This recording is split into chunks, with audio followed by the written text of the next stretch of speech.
Hello students, कैसे हैं आप लोग। हम आशा करते हैं कि आप सभी स्वस्थ होंगे, पढ़ाई लिखाई कर रहे होंगे, एकदम मस्त होंगे। और आज है एनसीईआरटी कॉन्सेप्ट नंबर 2 वीडियो का चैप्टर नंबर 4। और चैप्टर 4 में आज जो हम लोगों को टॉपिक पढ़ना है वो है लॉरेंज बल के बारे में। चैप्टर की शुरुआत हो चुकी थी, गतिमान आवेश एवं चुंबकत्व फील भी ले लिया था, क्यों इसको कहा जा रहा है। ऑस्टेड का अनुप्रयोग अगले लेक्चर में हम लोगों ने देख लिया था।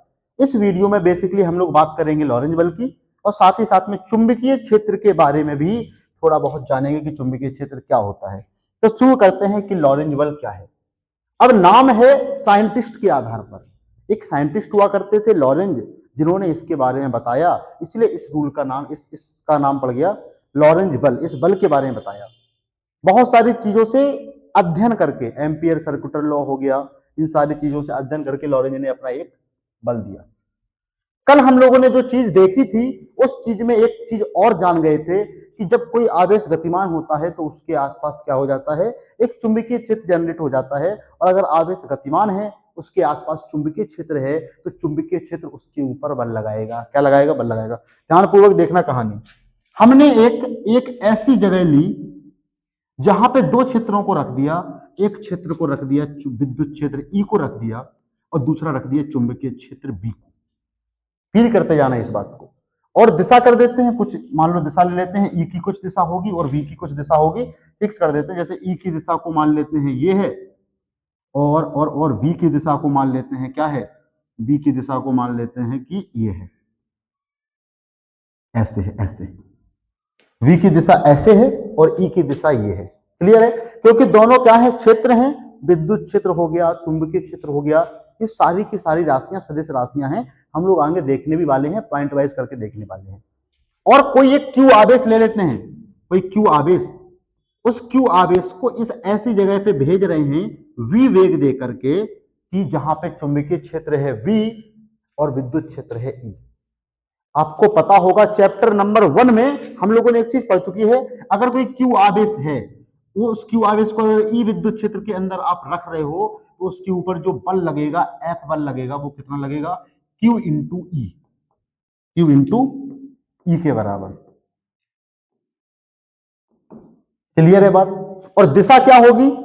अगर धनात्मक आवेश है तो ई उसके ऊपर अपनी दिशा में बल लगाएगा। जैसे अगर ई की दिशा ये है, अगर ये प्लस चार्ज है तो ये इसको इधर खींच के ले जाएगा।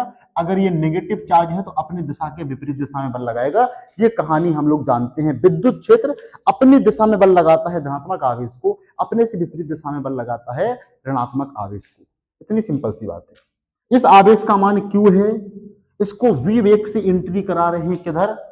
विद्युत क्षेत्र बी में, चुंबकीय क्षेत्र बी में। अब दिशा क्या होगी? दिशा क्या होगी समझना। जैसे अगर हम टोटल बल कहें, क्यू के ऊपर कुल बल कहें, एफ टोटल, एफ टोटल की बात करें, तो इस क्यू आवेश के ऊपर दो बल लगने वाले हैं। क्यों दो बल लगने वाले हैं? क्योंकि ये गतिमान है, ये गतिमान है, और गतिमान है तो इसके आसपास एक चुंबकीय क्षेत्र बन जाएगा। तो यहां ई तो बल लगाएगा ही लगाएगा, साथ ही साथ में चुंबकीय क्षेत्र भी इसके ऊपर बल लगाएगा। और इस क्यू के ऊपर जो कुल बल लगेंगे वो लगेंगे F E plus F M. M for magnetic force, यानी इसके ऊपर चुंबकीय बल भी लगेगा जो कि चुंबकीय क्षेत्र बी लगाएगा।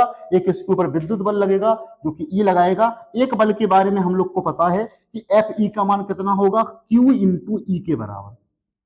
क्यू इंटू ई के बराबर प्लस एफ एम कितना होगा? एफ एम, अगर इसका वेग v है और चुंबकीय क्षेत्र b है, और v एंड v v यानी वेग, वेग, और v यानी चुंबकीय क्षेत्र, चुंबकीय क्षेत्र, क्षेत्र, दोनों कैसी राशियां हैं? दोनों वेक्टर क्वांटिटी हैं।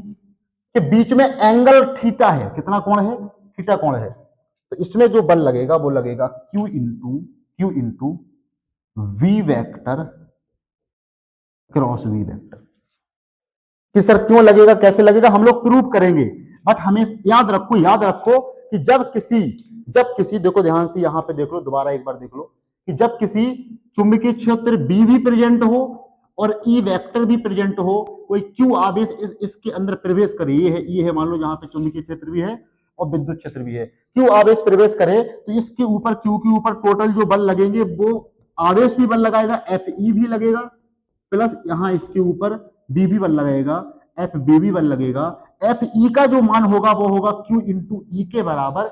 विद्युत क्षेत्र अपनी दिशा में बल लगाता है किसी आवेश पे, निगेटिव होगा तो माइनस हो जाएगा तो विपरीत दिशा में बल लगाएगा, और प्लस जो जो चुंबकीय बल होगा, चुंबकीय बल इसको सफेद से लिख देते हैं, क्यू तो रहेगा ही रहेगा, क्यू तो अदिश राशि है, और होगा साथ ही साथ वेग और चुंबकीय क्षेत्र का सदिश गुणनफल, और क्या हो जाएगा क्यू इंटू ई, परिमाण के हिसाब से देखें क्यू, और क्रॉस गुणन क्या होता है आप लोग को एकदम क्लियर होना चाहिए। जब एक ए वेक्टर और बी वेक्टर का जब क्रॉस मल्टीप्लिकेशन हो रहा है, नहीं सदिश गुणन हो रहा है, क्यों सदिश गुणन हो रहा है, यहां दो सदिश राशियां हैं, एक तो वेग है, दूसरा क्या है चुंबकीय क्षेत्र बी है, तो इन दोनों की गुणा से जो दिशा आएगी वही चुंबकीय बल की दिशा होगी, तो इसके लिए फॉर्मूला हो जाता है A B sine theta, A B sine theta, और साथ ही साथ में एक दिशा भी रहेगी एन कैप, तो Q V V sine theta, formula तो ये आ गया।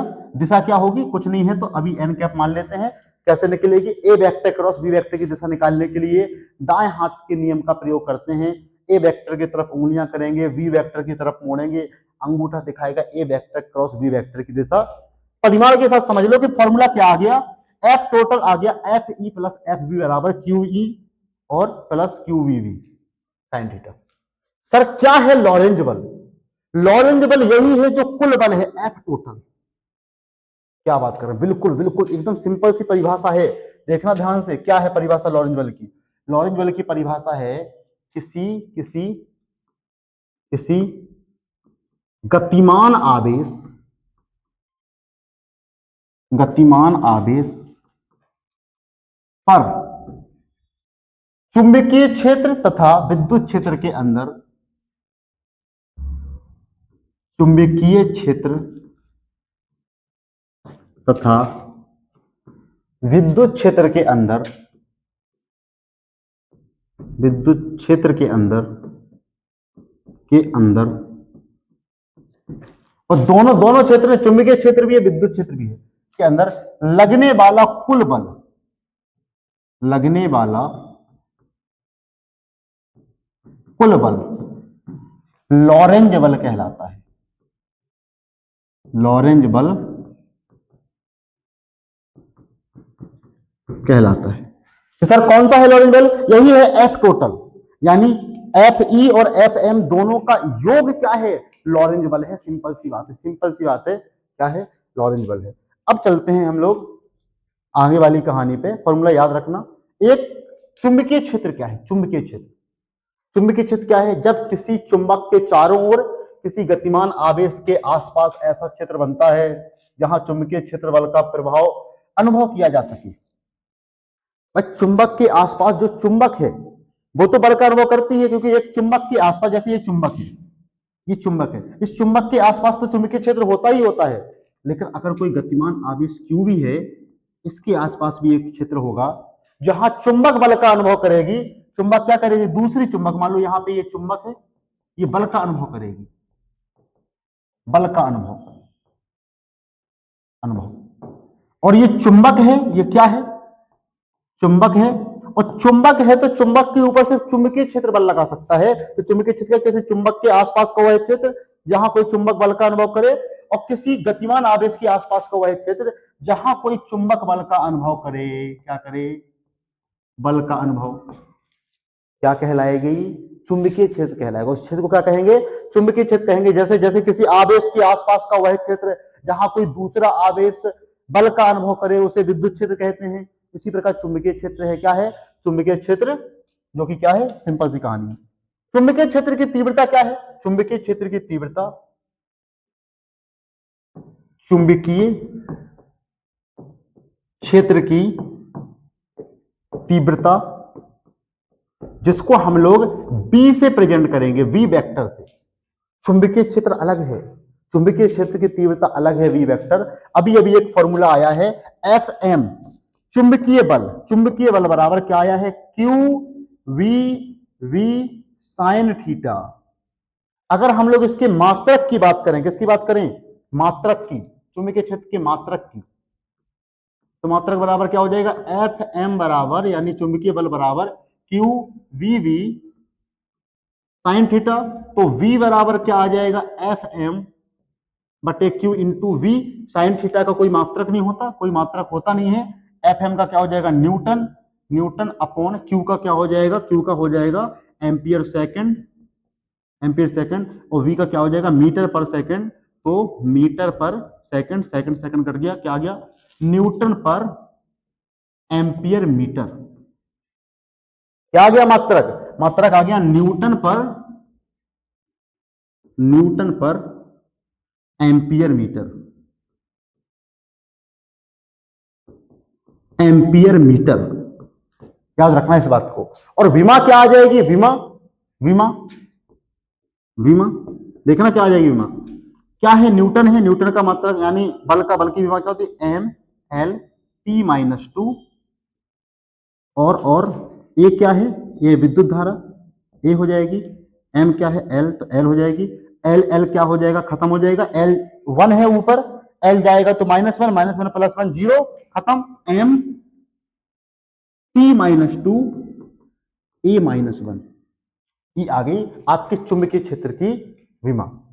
बट एक टेक्निकल टर्म है यहाँ पे, टेक्निकल टर्म ये है कि जो चुंबकीय क्षेत्र है न्यूटन पर मीटर स्क्वायर का, न्यूटन पर मीटर स्क्वायर का, इसका जो नाम है ये क्या होता है, टेस्ला, टेस्ला याद रखना। हाँ वही टेस्ला, TESLA, उनके नाम के ऊपर, सम्मान के ऊपर रखा गया।